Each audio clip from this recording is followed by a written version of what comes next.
जय हिंद दोस्तों, आप सभी का स्वागत है आपका अपना YouTube channel Jha exam page पर। दोस्तों, आज के इस वीडियो में हम बिहार से संबंधित कुछ क्वेश्चन लेकर के आए हैं जो बिहार पुलिस के लिए बहुत ही इम्पोर्टेंट है। जो एग्ज़ाम कैंसिल हो गया था, पुनः फिर वो एग्ज़ाम होगा, इसके दृष्टिकोण से ये प्रश्न बहुत ही इम्पोर्टेंट है। एक एक करके हम इस क्वेश्चन को देखेंगे और इसको याद कर जाना आप लोग। बिहार से संबंधित ये सारे जीके बहुत ही इम्पोर्टेंट हैं और जानकारी होनी भी चाहिए, तो आप इसको एक एक करके देखिए। सबसे पहला है कि बिहार दिवस कब मनाया जाता है। बिहार दिवस कब मनाया जाता है, तो याद रखेंगे बिहार दिवस 22 मार्च को मनाया जाता है। हर साल 22 मार्च को बिहार दिवस मनाया जाता है। बिहार की राजधानी कहाँ है, तो बिहार की राजधानी पटना, याद रखें। बिहार का उच्च न्यायालय कहाँ स्थित है, तो ये पटना में स्थित है, राजधानी में ही स्थित है बिहार का उच्च न्यायालय। बिहार की राजकीय भाषा, बिहार में कौन सी भाषा बोली जाती है। यूँ तो बहुत सारी भाषाएं बोली जाती है, लेकिन यहाँ की राजकीय भाषा हिंदी और उर्दू है। हिंदी और उर्दू यहाँ की राजकीय भाषा है। बिहार का राजकीय वृक्ष कौन सा वृक्ष, किस वृक्ष को राजकीय वृक्ष माना जाता है, तो यहाँ पर पीपल के पेड़ को राजकीय वृक्ष का दर्जा दिया गया है। तो ये सारे क्वेश्चन बहुत ही इंपॉर्टेंट, एक एक करके आप देखना। अगला है बिहार का राजकीय फूल। बिहार का राजकीय फूल कौन सा है, गेंदा। गेंदा का फूल राजकीय फूल माना जाता है। कहाँ का, तो बिहार का, याद रखें। बिहार का राजकीय पशु बैल को, खेती करने के काम आते हैं ये बैल। बिहार का राजकीय पक्षी, तो बिहार का राजकीय पक्षी गोरैया, याद रखिए। गोरैया एक छोटा पक्षी, तो गोरैया राजकीय पक्षी है वहाँ का। कहाँ का, बिहार का। बिहार में प्रमंडल की संख्या, प्रमंडल यानी कमिश्नरी, इंग्लिश में कहें तो कमिश्नरी, हिंदी में प्रमंडल, इसकी संख्या कितने हैं, 9 प्रमंडल है बिहार में, याद रखें। बिहार में प्रमंडलों की संख्या कितनी है, 9। जिले कितने हैं, तो 38 जिले हैं बिहार में। जिलों की संख्या कितनी है, 38 जिले हैं बिहार में, तो इसको याद रखें, 38 जिले। अनुमंडल की बात करें तो बिहार में अनुमंडल कितने हैं, तो अनुमंडल की संख्या है 101, याद रखें। जिला में क्या होता है, अनुमंडल होता है, तो अनुमंडल की संख्या क्या है, 101 है, जिसको सब डिवीज़न कहते हैं। इंग्लिश में क्या कहते हैं, सब डिवीज़न। अनुमंडल की संख्या 101 है। बिहार में विश्वविद्यालय की संख्या यहाँ पर दिया हुआ है, ये डाटा थोड़ा सा गलत है, क्योंकि कुछ संस्कृत विद्यालय भी हैं, विश्वविद्यालय भी हैं और कुछ डीम्ड यूनिवर्सिटी भी है, तो इसको रखें आप, इसको डाउटफुल रखें आप। बिहार में सर्वाधिक जनसंख्या वाला ज़िला कौन सा है, तो बिहार में सर्वाधिक जनसंख्या वाला ज़िला पटना ऐसा ज़िला है जहाँ पर बिहार में सबसे ज़्यादा लोग रहते हैं। पटना ज़िला में, पटना ज़िला की आबादी सबसे ज़्यादा है। बिहार में सबसे कम जनसंख्या वाला ज़िला, सबसे कम जनसंख्या वाला ज़िला कौन सा है, शेखपुरा, याद रखिए। सबसे कम जनसंख्या शेखपुरा का है। बिहार में सबसे कम लिंगानुपात वाला ज़िला, ये कम लिखा हुआ है, कम लिंगानुपात वाला ज़िला, तो मुंगेर में 1000 पुरुषों पर महिलाओं की संख्या सबसे कम है मुंगेर, उसी को लिंगानुपात कहते हैं। तो मुंगेर जिला जहाँ पर सबसे कम लिंगानुपात है। आगे है बिहार में सर्वाधिक लिंगानुपात वाला जिला, मतलब 1000 पुरुषों पर महिलाओं की संख्या सबसे ज़्यादा कहाँ पर है, तो गोपालगंज में लिंगानुपात ज़्यादा है, सबसे ज़्यादा है बिहार में। बिहार में सर्वाधिक साक्षरता वाला जिला, किस ज़िले में सबसे ज़्यादा पढ़े लिखे लोग हैं, साक्षर लोग हैं, तो रोहतास, याद रखना। रोहतास जिला में साक्षरता दर सबसे ज़्यादा है। बिहार में सबसे कम साक्षरता वाला जिला, ये कम लिखा हुआ है, कम साक्षरता वाला जिला पूर्णिया की साक्षरता सबसे कम है बिहार में। अब बिहार में सर्वाधिक वर्षा वाला जिला, किस क्षेत्र में सबसे ज़्यादा वर्षा होती है, किस ज़िले में, तो किशनगंज, याद रखेंगे। किशनगंज में सबसे ज़्यादा वर्षा होती है, किशनगंज जिला में सबसे ज़्यादा वर्षा, याद रखना। ये क्वेश्चन फेमस क्वेश्चन है, पॉपुलर है, पूछेगा, याद रखें आप। अगला क्वेश्चन है, आगे है बिहार में सबसे कम वर्षा वाला जिला, तो सबसे कम वर्षा वाला जिला है औरंगाबाद। किशनगंज में सबसे ज़्यादा वर्षा होती है बिहार में और औरंगाबाद जिला में सबसे कम। बिहार में सबसे ज़्यादा ठंड किस ज़िले में पड़ता है, तो गया का टेम्परेचर बहुत कम हो जाता है, तो गया याद रखें। सबसे ज़्यादा ठंड पड़ने वाला ज़िला कौन सा है, गया। बिहार में सबसे बड़ा नगर कौन सा है, सबसे बड़ा शहर यदि बात करें तो पटना, याद रखें। बिहार शब्द का मूल अर्थ क्या है? बिहार का मूल अर्थ क्या है? बिहार का क्या मतलब है? तो बौद्धों के रहने की जगह, यानी बौद्ध मठ। यहाँ पर बौद्ध लोग काफ़ी रहते थे, इसलिए इसका नाम बिहार पड़ गया। बिहार मतलब भ्रमण करना भी होता है, विहार मतलब यहाँ पे बौद्ध भिक्षु लोग आते थे, इसलिए इसका नाम क्या पड़ गया? विहार। बिहार में नमक सत्याग्रह आरंभ कब हुआ? तो 15 अप्रैल 1930। नमक सत्याग्रह कब हुआ था? 15 अप्रैल 1930 को। आगे है, बिहार का पृथक प्रांत के रूप में गठन की मांग कब प्रस्तुत की गई? तो 1906 ईस्वी में बिहार को पृथक प्रांत, पृथक राज्य बनाने का जो मांग उठी थी 1906 ईस्वी में, याद रखेंगे 1906 ईस्वी में। बिहार का मुगल साम्राज्य के प्रांत के रूप में कब गठन किया गया? 1580 में। बिहार मुगल साम्राज्य के अंतर्गत आया कब? 1580 में, याद रखेंगे 1580। ये क्वेश्चन सब इम्पॉर्टेंट है बिहार पुलिस के लिए, तो इसको जरूर याद रखें। वर्तमान में बिहार विधानसभा में कितने सदस्य हैं? बिहार विधानसभा में कितने? 243। बिहार विधानसभा में कितने सदस्य हैं? 243। बिहार से लोकसभा के लिए कितने सदस्य चुने जाते हैं? तो लोकसभा के सीट कितने हैं बिहार में? 40। याद रखें 40 लोकसभा के सीट हैं और 243 कितना विधानसभा के सीट हैं बिहार में। याद रखना, बिहार विधानसभा में 243। पटना उच्च न्यायालय की स्थापना कब हुई थी? याद रखें पटना उच्च न्यायालय की स्थापना तो 1906 ईस्वी में। याद रखें 1916 ईस्वी में पटना उच्च न्यायालय की स्थापना यहाँ पर 1916, याद रखना कितना? 1916। आगे है, बिहार में राज्यसभा की सीटें कितनी हैं? राज्यसभा के कितने सदस्य चुन के जाते हैं बिहार से? तो याद रखेंगे 16 सीटें राज्यसभा की है। झारखंड बिहार से कब अलग हुआ? झारखंड पहले बिहार का हिस्सा हुआ करता था, 15 नवंबर 2000 को ये झारखंड बिहार से अलग हो गया। तो झारखंड बिहार से कब अलग हुआ? 15 नवंबर 2000, सन 2000 ईस्वी में। याद रखें। बिहार और उड़ीसा का विभाजन कब हुआ? बिहार और उड़ीसा 1936 में। याद रखें 1936 में बिहार और उड़ीसा अलग अलग हो गए। बिहार सोशलिस्ट पार्टी के संस्थापक कौन थे? तो जयप्रकाश नारायण। बिहार सोशलिस्ट पार्टी के संस्थापक स्वर्गीय जयप्रकाश नारायण। बिहार के प्रमुख समाचार पत्र बिहारी के संपादक थे। बिहारी के संपादक कौन थे? ये एक प्रमुख समाचार पत्र हुआ करता था, बाबू माहेश्वर प्रसाद। याद रखेंगे बाबू माहेश्वर प्रसाद, ये बिहार के प्रमुख समाचार पत्र बिहारी के संपादक थे। आगे है, बिहार में भारतीय राष्ट्रीय कांग्रेस का 1922 का अधिवेशन कहाँ पर हुआ था? 1922 में भारतीय राष्ट्रीय कांग्रेस का अधिवेशन हुआ था बिहार में। वो कहाँ पर, किस इलाके में, किस क्षेत्र में हुआ था? तो याद रखें गया में। भारतीय राष्ट्रीय कांग्रेस का 1922 का अधिवेशन गया में हुआ था। बिहार में किसान सभा की स्थापना किसने की? तो याद रखेंगे सहजानंद सरस्वती। याद रखेंगे किसान सभा की स्थापना बिहार में सहजानंद सरस्वती ने की थी। बिहार बंगाल से पृथक हुआ कब? बिहार बंगाल से 1912 ईस्वी में। याद रखें बिहार बंगाल से 1912 में पृथक हुआ था। 1857 की क्रांति में बिहार के नेता थे तो बाबू कुंवर सिंह। याद रखेंगे जगदीशपुर के थे। तो 1857 के क्रांति में उस क्रांति का बिहार से जो नेतृत्व कर रहे थे वो थे कुंवर सिंह। आगे, किस देश की सीमा बिहार राज्य से जुड़ती है? तो किस देश की सीमा बिहार से जुड़ती है? तो आप लोगों को पता ही होगा, नेपाल से।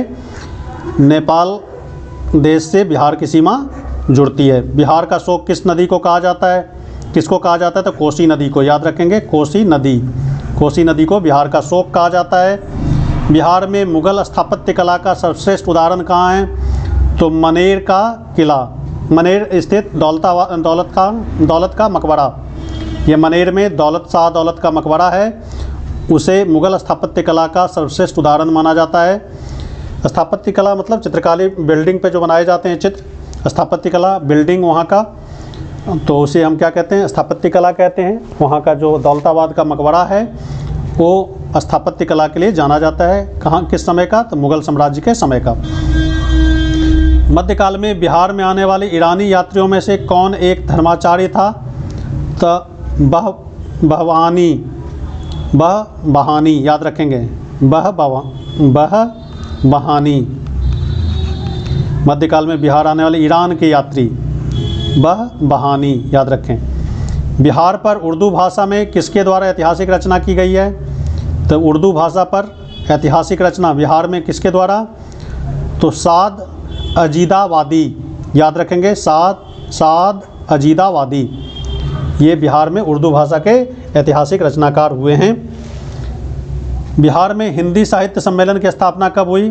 तो बिहार में हिंदी साहित्य सम्मेलन की स्थापना 1919 ईस्वी में, हिंदी साहित्य सम्मेलन, याद रखेंगे, बिहार में। बिहार रिसर्च सोसाइटी की स्थापना कब हुई थी? 1915 में, बिहार रिसर्च सोसाइटी की स्थापना 1915 में। बिहार संग्रहालय म्यूजियम की पटना संग्रहालय की स्थापना 1919 ईस्वी में। म्यूजियम, संग्रहालय मतलब म्यूजियम, पटना संग्रहालय की स्थापना 1919 ईस्वी में। मगध के परवर्ती गुप्त शासक के संस्थापक कौन थे? मगध के परवर्ती गुप्त शासक तो कृष्णगुप्त, याद रखेंगे, कृष्णगुप्त। बिहार में आने वाला पहला अंग्रेज यात्री कौन था? अंग्रेज यात्री पूछा जा रहा है, तो पीटर मुंडी, याद रखेंगे, पीटर मुंडे पहला अंग्रेज यात्री था बिहार आने वाला। आगे है, बिहार में किस मुगल शासक का राज्याभिषेक अंग्रेज़ों के संरक्षण में हुआ था? बिहार में किस मुगल शासक का अभिषेक अंग्रेज़ों के संरक्षण में हुआ था? शाह आलम द्वितीय का, याद रखें, शाह आलम द्वितीय का जो राज्याभिषेक हुआ था अंग्रेज़ों के संरक्षण में हुआ था। बाबू कुंवर सिंह ने कहाँ पर बंदूक तथा गोला बारूद बनाने का कारखाना स्थापित किया था? तो जगदीशपुर में। अभी बताया था मैंने कि कुंवर सिंह जगदीशपुर से थे, वहीं पर उन्होंने गोला बारूद बनाने का कारखाना स्थापित किया था। संविधान की 8वीं अनुसूची में बिहार की पहली क्षेत्रीय भाषा कौन सी है? संविधान की 8वीं अनुसूची में मैथिली को लिया गया है, तो मैथिली भाषा संविधान की 8वीं अनुसूची में है, जो बिहार की एक क्षेत्रीय भाषा है, बिहार के एक प्रांत क्षेत्र में बोला जाता है। बिहार में स्थापित होने वाला पहला बैंक, तो बिहार में स्थापित होने वाला पहला बैंक इलाहाबाद बैंक, याद रखेंगे, इलाहाबाद बैंक। बिहार में आई सबसे भीषण बाढ़, तो बाढ़ की बात करें तो 1975 का बाढ़ बिहार का भीषण बाढ़ माना जाता है, तो याद रखें 1975 का। बिहार की प्रथम सिंचाई परियोजना का नाम? बिहार की प्रथम सिंचाई परियोजना, अभी तो बहुत सारी परियोजना चल रहे हैं सिंचाई परियोजना, सबसे पहला सोन बहुउद्देशीय परियोजना, सोन नदी पर बनाया गया बांध, सोन बहुउद्देशीय परियोजना के नाम से जाना जाता है। ये बिहार का प्रथम सिंचाई परियोजना है। बिहार में स्थापित पहला चीनी मिल 1904 में, पहला चीनी मिल भड़ौडा, याद रखेंगे, 1904 में भड़ौडा, याद रखेंगे, भड़ौडा। ये पहला चीनी मिल 1904 ईस्वी में बिहार में स्थापित हुआ था, भड़ौडा। आगे है, तो बिहार में किसान सभा की स्थापना, तो बिहार में किसान सभा की स्थापना सहजानंद सरस्वती, अभी बताया हमने, तो सहजानंद सरस्वती याद रखें आप। ये बिहार बंगाल से पृथक हुआ था 1912 में, ये भी हमने बताया अभी, ये रिपीट हो गया ये क्वेश्चन, याद रखें 1912 में। 1857 के क्रांति के बिहार के नेता कौन थे? तो 1857 में बिहार का जो नेता थे बिहार से, वो कुंवर सिंह, जो सिपाही विद्रोह में बिहार से नेतृत्व किए थे, कुंवर सिंह, याद रखेंगे। पटना को प्रांतीय राजधानी बनाया, याद रखें, शेरशाह ने, प्रांतीय राजधानी शेरशाह ने बनाया। बिहार के सर्वाधिक लोकप्रिय सुल्तान शेरशाह सूरी, जिन्होंने जीटी रोड भी बनवाया, याद रखेंगे, जीटी रोड, शेरशाह सूरी बिहार के सर्वाधिक लोकप्रिय शासक थे। यहाँ पर मैं बता दूं आपको कि अभी तक आपने इस चैनल को सब्सक्राइब नहीं किया है तो इस चैनल को सब्सक्राइब कर लें और दोस्तों में शेयर करें। पसंद आए तो कमेंट करके हमें ज़रूर बताएं और अपने दोस्तों को ज़्यादा से ज़्यादा शेयर करें इस चैनल को और इसके बारे में बताएं। आगे है, नालंदा विश्वविद्यालय के वैभव को किसने नष्ट किया? नालंदा विश्वविद्यालय पर किसने हमला किया? तो बख्तियार खिलजी, याद रखें, बख्तियार खिलजी ने नालंदा विश्वविद्यालय को नष्ट कर दिया था, इन्होंने आग लगा दिया था। इसमें बहुत सारी किताबें, इसकी लाइब्रेरी पूरी ख़त्म हो गई थी, लगभग काफ़ी कुछ नष्ट हो गया था, तो याद रखें बख्तियार खिलजी। बिहार की राजनीतिक शैक्षणिक शक्ति किस काल में सांस्कृतिक गरिमा खंडित हुई? तो मध्यकाल में। बिहार की राजनीतिक शैक्षणिक शक्ति और सांस्कृतिक गरिमा मध्यकाल में खंडित हुई थी। किस मुग़ल शासक ने सर्वप्रथम बिहार को अपने साम्राज्य में मिलाया? याद रखें, अकबर। किस मुग़ल शासक ने बिहार को अपने साम्राज्य में मिलाया? अकबर। पाटलिपुत्र के संस्थापक थे? उदयन। याद रखें, पाटलिपुत्र के संस्थापक कौन थे? उदयन। पाटलिपुत्र स्थित चंद्रगुप्त का महल बना था किस चीज़ का? तो लकड़ी का। याद रखें, लकड़ी का। चंद्रगुप्त का महल किस चीज़ का था? लकड़ी का। पाटलिपुत्र स्थित चंद्रगुप्त का महल लकड़ी का बना हुआ था। पाटलिपुत्र को किस शासक ने सर्वप्रथम अपनी राजधानी बनाई? तो पाटलिपुत्र को सर्वप्रथम अपनी राजधानी बनाया चंद्रगुप्त मौर्य ने। याद रखेंगे, चंद्रगुप्त मौर्य। चंद्रगुप्त मौर्य। बिहार में 1857 की क्रांति के नेता कुंवर सिंह का देहांत हुआ। कुंवर सिंह का देहांत कब हुआ? तो 9 मई 1858। याद रखें, बिहार में 1857 की क्रांति के नेता कुंवर सिंह, जो जगदीशपुर से ताल्लुक़ रखते थे, 9 मई 1858 को इनका देहांत हो गया। चंद्रगुप्त मौर्य के गुरु थे, चंद्रगुप्त मौर्य के गुरु थे कौन? चाणक्य, जिसको विष्णुगुप्त के नाम से भी जाना जाता है। याद रखेंगे, चंद्रगुप्त मौर्य के गुरु थे चाणक्य। कांग्रेस सोशलिस्ट पार्टी की पहली बैठक हुई कहाँ पर? पटना में। कांग्रेस सोशलिस्ट पार्टी की पहली बैठक पटना में। तो याद रखें, बिहार केसरी से किसे संबोधित किया जाता है? बिहार केसरी किसे कहा जाता है? बिहार केसरी की उपाधि किसे दी गई? तो याद रखें, डॉक्टर श्री कृष्ण सिंह को। ये बिहार के मुख्यमंत्री रहे हैं। याद रखेंगे, डॉक्टर श्री कृष्ण सिंह बिहार केसरी के नाम से जाने जाते हैं। तो ये सब सारे बिहार से संबंधित क्वेश्चन हैं, तो आप ज़रूर इसको ध्यान से देखें, एक एक करके इसको देखिए। आगे है, किस देश की सीमा बिहार राज्य से जुड़ती है? तभी मैंने बताया था, नेपाल की सीमा बिहार राज्य से जुड़ती है। नेपाल। बिहार का शोक कहा जाता है किसको? कोसी नदी को। बिहार में मुग़ल स्थापत्य कला का सर्वश्रेष्ठ उदाहरण है मनेर स्थित शाह दौलत का मकबरा। यह स्थापत्य कला के लिए बड़ी फेमस है बिहार में। तो मनेर स्थित शाह दौलत का मकबरा। याद रखें। बिहार की प्रथम सिंचाई परियोजना का नाम? तो अभी बताया मैंने, बिहार में प्रथम सिंचाई परियोजना का नाम सोन बहुउद्देशीय परियोजना। सोन बहुउद्देशीय परियोजना बिहार की प्रथम सिंचाई परियोजना का नाम है। बिहार में स्थापित पहली चीनी मिल? तभी बताया मैंने, भटौरा, 1904 ईस्वी में भटौरा में। बिहार में स्थापित प्रथम दूरदर्शन प्रसारण केंद्र? प्रथम दूरदर्शन प्रसारण केंद्र मुजफ्फरपुर। याद रखेंगे, बिहार में प्रथम दूरदर्शन प्रसारण केंद्र मुजफ्फरपुर। नालंदा महाविहार को आर्थिक अनुदान देने वाले शासक कौन थे? नालंदा महाविहार को आर्थिक अनुदान देने वाले शासक कौन थे? हर्ष, देवपाल एवं धर्मपाल। याद रखेंगे, हर्ष, देवपाल और धर्मपाल, इन राजाओं ने नालंदा विश्वविद्यालय को आर्थिक अनुदान दिया था। याद रखेंगे आप। अगला क्वेश्चन है, आम की वह प्रजाति जो केवल बिहार में ही उपजाई जाती है? तो याद रखें, आम की वह प्रजाति जो बिहार में ही उपजाई जाती है, सफ़ेदा। याद रखें, सफ़ेदा प्रजाति की आम बिहार में ही उगाई जाती है। बिहार में बहने वाली नदियों में किसका उद्गम अमरकंटक से है? अमरकंटक की पहाड़ी से। ये बिहार से बहती है नदी, वह है सोन। सोन अमरकंटक की पहाड़ी से निकलती है और गंगा में जाके मिल जाती है। बिहार में तेल शोधन कारखाना कहाँ है? तो बिहार का तेल शोधन कारखाना बरौनी में। याद रखें, बिहार में तेल शोधन कारखाना कहाँ है? बरौनी में। किस फसल के उत्पादन में बिहार देश में अग्रणीय है? तो मखान। याद रखेंगे, मखान। मखान के उत्पादन में बिहार देश में अग्रणीय है। बिहार में डालमिया नगर प्रसिद्ध है किसके लिए? तो डालमिया नगर चमड़ा के लिए प्रसिद्ध है। याद रखेंगे, बिहार में डालमिया नगर चमड़ा के लिए प्रसिद्ध है। आगे है, बिहार में केला उत्पादन का प्रसिद्ध क्षेत्र कहाँ है? तो केला उत्पादन से जुड़ा हुआ क्षेत्र है हाजीपुर। याद रखेंगे, हाजीपुर। बिहार में केला उत्पादन से प्रसिद्ध क्षेत्र हाजीपुर। ककोलत जलप्रपात। याद रखेंगे, ककोलत जलप्रपात बिहार के किस जिले में स्थित है? ककोलत जलप्रपात बिहार के नवादा जिले में स्थित है। याद रखें, ककोलत जलप्रपात बिहार के नवादा जिले में स्थित है। कौन सी झील बिहार में स्थित है? तो याद रखेंगे, अनुपम झील बिहार में स्थित है। नालंदा विश्वविद्यालय विश्व प्रसिद्ध था किसके लिए? तो बौद्ध धर्म दर्शन के लिए। बौद्ध दर्शन के लिए, बौद्ध धर्म की शिक्षा यहाँ पर दी जाती थी नालंदा विश्वविद्यालय में। ये विश्व प्रसिद्ध था। कई देशों के लोग आते थे यहाँ पे शिक्षा प्राप्त करने के लिए। तो बौद्ध दर्शन के लिए ये नालंदा विश्वविद्यालय बड़े फेमस था। बिहार आने वाला पहला अंग्रेज यात्री कौन था? Ralph Fitch. याद रखेंगे, बिहार आने वाला पहला अंग्रेज यात्री आगे है, अंतिम मौर्य सम्राट कौन था? मौर्य वंश का अंतिम शासक कौन था?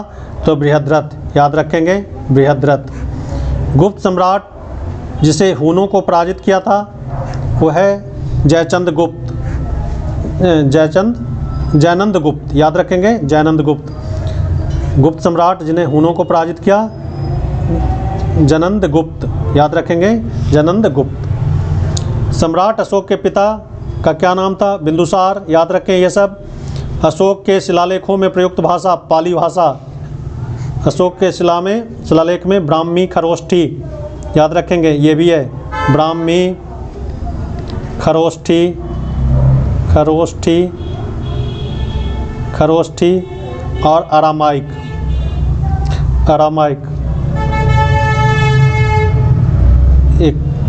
एक मिनट, अरामाइक, ये सब अशोक के शिलालेख में उल्लिखित भाषा है, अरामाइक।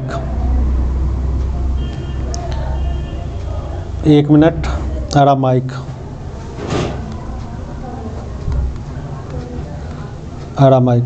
अशोक के शिलालेख में प्रयुक्त भाषा ब्राह्मी खरोष्ठी अरामाइक। ये अशोक के समय में पाली भाषा का प्रचलन था। अजातशत्रु के वंश का क्या नाम था? किस वंश से अजातशत्रु रखते थे ताल्लुक? हिड़यक वंश, याद रखेंगे हिड़यक वंश का। आगे है, अजातशत्रु किस राज्य को पराजित नहीं कर सका था? अजातशत्रु किस राज्य को अपने में नहीं मिला सका था? तो अवंती, याद रखेंगे अजातशत्रु अवंती को पराजित नहीं कर सका था। अजातशत्रु अवंती को पराजित नहीं कर सका था, अपने में नहीं मिला सका था। वह स्रोत जिसे पाटलिपुत्रा के प्रशासन का वर्णन उपलब्ध है, कहाँ से हमें पाटलिपुत्रा के प्रशासन का वर्णन मिलता है? तो इंडिका, याद रखेंगे इंडिका से। इंडिका एक पुस्तक है जहाँ से हमें पाटलिपुत्रा के शासन का वर्णन मिलता है। बिहार की सबसे अधिक नदी पथ परिवर्तन कौन सी नदी करती है? कौन सी नदी अपना मार्ग सबसे ज़्यादा बदलती है? तो कोसी नदी, याद रखें। बिहार की प्रचलित कला में से मधुबनी पेंटिंग विश्वविख्यात है। ये बिहार की एक प्रचलित कला है। कुंवर सिंह के पिता का नाम क्या था? साहबजादा सिंह, याद रखेंगे कुंवर सिंह के पिता का नाम क्या था? साहबजादा सिंह। ये सब कुछ इंपॉर्टेंट क्वेश्चन। अंतिम मौर्य सम्राट कौन था? अभी बताया मैंने, बृहद्रथ। अंतिम मौर्य सम्राट कौन था? बृहद्रथ। और बिहार का प्रसिद्ध पर्व कौन सा है? छठ पूजा, याद रखें बिहार का प्रसिद्ध लोक पर्व ये है छठ पूजा। बिहार में छठ पूजा बड़े धूमधाम से मनाया जाता है। Thank you for watching. आज इस वीडियो में बस इतना ही। अभी तक चैनल को सब्सक्राइब नहीं किया तो सब्सक्राइब कर लें, शेयर करें इसे। अब वीडियो पसंद आए तो लाइक करें, कमेंट करके हमें ज़रूर बताएं। इस वीडियो में बस इतना ही। अगले वीडियो में फिर कुछ नए प्रश्न के साथ हम आपसे मिलेंगे। तब तक के लिए जय हिंद।